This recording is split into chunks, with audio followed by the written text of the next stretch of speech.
We are delighted to welcome you all today to our annual Global Unity Dinner 2019. The institution, the monarchy, and our British values.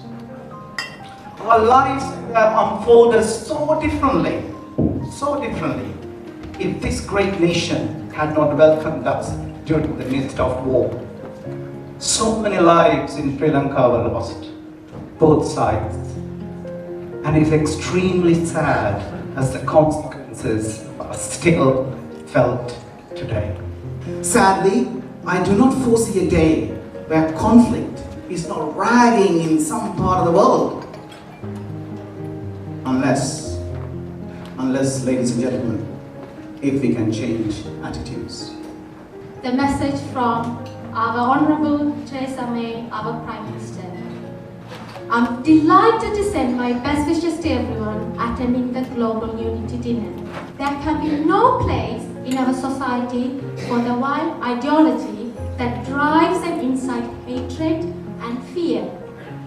I welcome all effort to promote unity in our country and around the world. Many people go to America to live the American dream, but many people like me and Selva and Sajni, my wife Renu, we come to enjoy the British dream. I think the British dream is much better than the American dream. Selva is so much respectful to his family, his late father, his late mother.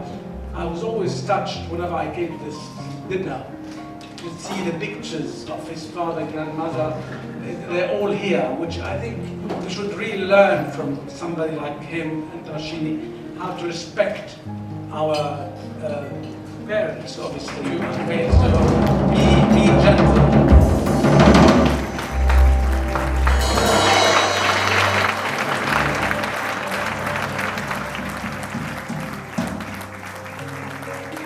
Well, good evening, my lords, ladies and gentlemen. It falls to me to do something quite spectacularly special. That is to say, to be the first to announce the book launch of Selva's latest book, Thinking into Character. Please stand up for the grace. It's a Latin, it's very easy, very fast, very easy. It means whoever made the sky and the land, bless the food that we're going to receive. Latin is quid fecit celum et totum benedicat cibum et potum. Amen. If you look around the room here, we have many different faces of what Britishness is. Different people, different ways of thinking, different ways that they do things. Being British, we can also be English, Scottish, Welsh, Northern Irish, or indeed Sri Lankan, Indian, African, Polish, Italian, Pakistani, the list goes on. But the most important thing is that we're very inclusive in Britain, and that's one of the big British values that I think is most important. So my fantasy becomes reality, and I must be what I must be and face tomorrow. So I continue to pretend that my life will never end. And on tragedy, let me just say, and I'm going to be your shortest speaker tonight. I'll be your shortest speaker tonight because I'm only 6'7". And when I was at school myself, I wrote down the words of the Anglo-Irish poet William Butler Yeats, who said, "We cannot begin to live till we see or conceive of life as a tragedy." And I think that this is very, very wise and very true, because the good people in life, the winners, and in my experience of life, all the worthwhile people have had bad experiences. Every single person in this room has lost a parent, we've heard about that, lost a sibling, maybe lost a child, maybe lost possessions, lost cousins, lost things dear to us. And without exception, the heroes in life are the people who move on from that and who show courage, as Sri Lanka has shown after the appalling and tragic and awful events of these recent months. We have learned that building a school is not enough. If you do not address the key issues that keep children in school, then it will not work. It's not sustainable. Currently, we are now providing access to our 5-pillar sustainable model, which is called Sponsor a Village.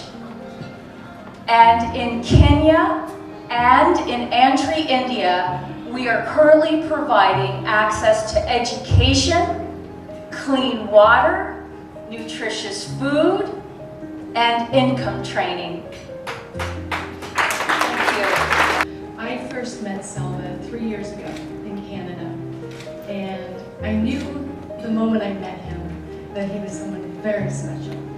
His calmness, his strength, his vision is not only changing lives, it will continue to change lives, and I am so grateful to be able to call him a friend and to have been invited to be a part of this tonight with all of you, so thank you. This young girl, when we went there, she came up to me and she grabbed my hand and she held it for at least an hour.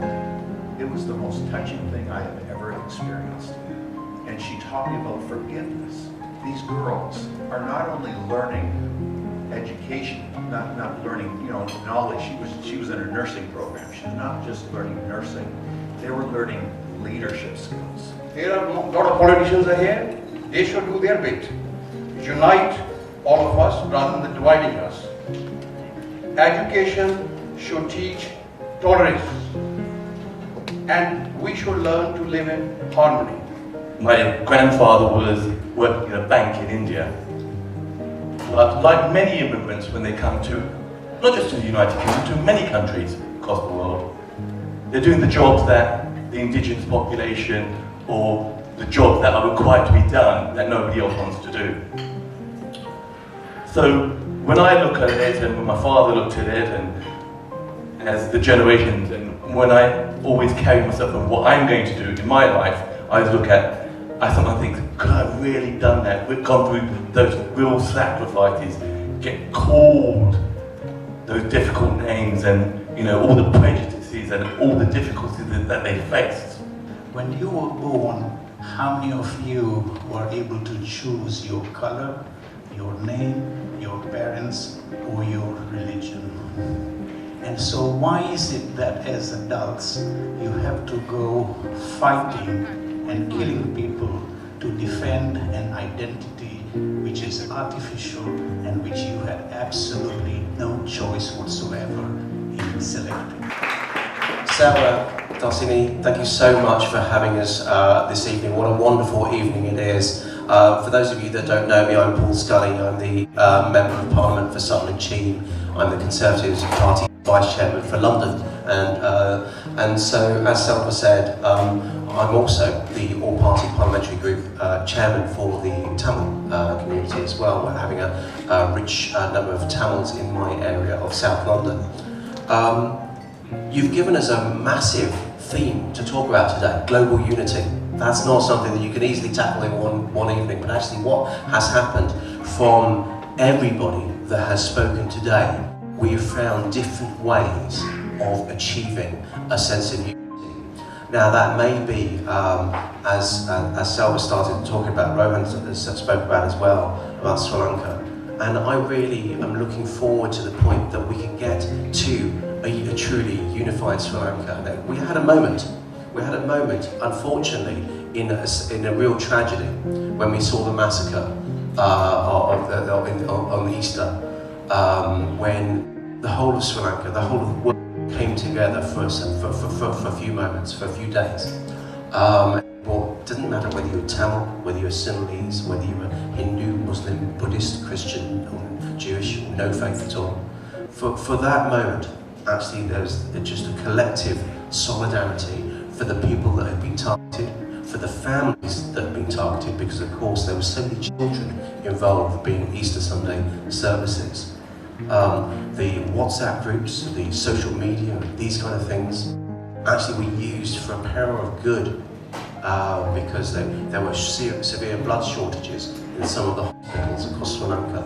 And for a while, the diaspora community here, the people of Sri Lanka, were actually putting out that call, please donate blood. And isn't it wonderful, therefore, although it's such a shame that it has to be in the face of such a tragedy, it's wonderful to see how people can come together, but we should be able to do it without having that sense of backdrop. And as chairman of the APPG for Tamils, I actually go to Geneva a couple of times a year, typically to talk to the United Nations Human Rights Council, and I really welcome the renewed resolution 40/1, when I hope that we can get reconciliation, that we can truly come together on that wonderful island of Sri Lanka, because as the old quote goes, justice delayed is justice denied, and I think that people do need to have a sense of ability to move on that island, to close that dark chapter in the island's history. But nonetheless, we need to allow people in Sri Lanka to be able to trade, to be able to prosper, to be able to come together, and I'm really looking forward to that. But we also heard from Michelle and the Proctors about how they are unifying Kenya and other parts of the world through breaking barriers. And education is so important in those parts of the world as it is here in the UK. And Selva, what you're doing with the region group is absolutely amazing, again, through education. I sit on the International Development Committee, and I've been to Kenya a few times myself, and seen the schools there. And I've seen the barriers, especially that young girls have to education, where it may be because of their nomadic lifestyle, that their parents are taking them through, they're not able to settle in a school. It may be simple things like lighting around the school, so that young girls in particular can feel safe from sexual attack, from violence, from harassment, and just the ability to get out and learn. It might be the cost. It might be the poor girl that was actually in Samburu Wildlife Park in a school there, who actually was just simply trying to get water for her family and was attacked by a crocodile. It's those things that, frankly, if you're not at school in London, you don't think of it. But these tragedies do happen. So thank you for everything you are doing in Kenya and other parts of the world, because it's so important that we do break down barriers. But it's also about shared values. And I know I won't speak for too long, like Anthony Seldon was saying, because not only do you have your dinner coming up, but it's also a dinner and dance. So when we talk about British values, which do ties together, Simon, you spoke about values that turned into sort of life lessons as well, like a good Baz Luhrmann song. And I remember that my favourite, which I hope you'll all get to later on in the dance section, is Dance Like There's No One Watching. I think that's a really important one, isn't it? But we do have shared values. There are people here that I've seen, friends from Sri Lanka, from India, from Italy, from other parts of the world, and actually what you tend to find, that people come to London, whether it's from other parts of the country, like Baltimore, or other parts of the world, you typically come to London because of the opportunity that we have here, because of the jobs that we have here, because of the education that we have here, because of the lifestyle that one of the greatest cities, if not the greatest city in the world, has to offer. And isn't that, if you're going to pick up your life and come thousands of miles to London, that surely means you are truly an entrepreneur. And it's those values that are so key. My father was born in Burma, so I have a very simple, I used to do maths, I was pretty good at maths, I was rubbish at politics at school, which obviously set me up in a good career. But my maths, my simple equation, which my father instilled in me, and you may recognise this, is if you have a good education, if you couple that with working really hard, if you add the wider family network as early on, so you don't have to rely on anyone apart from your extended family. You don't have to worry about the state, you don't have to worry about other people looking in, or even charity. But you've got your friends, you've got your family. That gives you the best chance of success, of being able to survive, to be able to thrive, and allow your family to prosper. It's those shared values that I think that brings us all together. And so these things are the things that everybody in this room, and maybe 2 or 3 degrees of separation from this, we have power to inspire. We have power to share that motivation, to be able to speak to decision makers, policy makers, apart from myself, to be able to make that change that is going to break down those barriers, and to be able to allow us to bring that global unity that you were talking about. And finally, I would just say that we need to look at what binds us. We've heard about some tragedies around the world. We've heard about some good news stories, but bad news stories as well. I think the worst moment of my 4 years of my time as a Member of Parliament so far was the day that Fox died. So this is one person. Now Jo was shaping up to be a wonderful parliamentarian, and she was tragically killed on the streets of her constituency. And we've heard from Sri Lanka, whichever stats you believe, that's maybe 8,000 or 40,000 people that died 10 years ago. The civil war ended there, and as I say, that has not completed its reconciliation. We've had a person die that we need to learn that lesson from. What Jo said, which resonates through Parliament every day, and I see her plaque behind the Labour benches every time I sit in Parliament. And what it says, that we need to look at what we have in common, not what divides us. And that is the life lesson that will actually truly bring about global unity. Selva, Daltini, thank you very much, and do have a lovely day.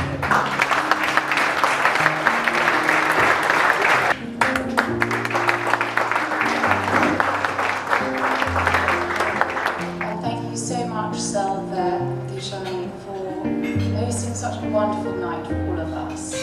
It is my first time to one of your dinners, and hopefully not the last. So Desmond is one of the most substantial global entities that Sri Lanka has ever produced. Today, we are ruled by politicians who have limited ethics, education, and experience. We leave our future and the future of our children in their hands. We do this while we let the most accomplished Sri Lankans, like Sir Desmond, save the world.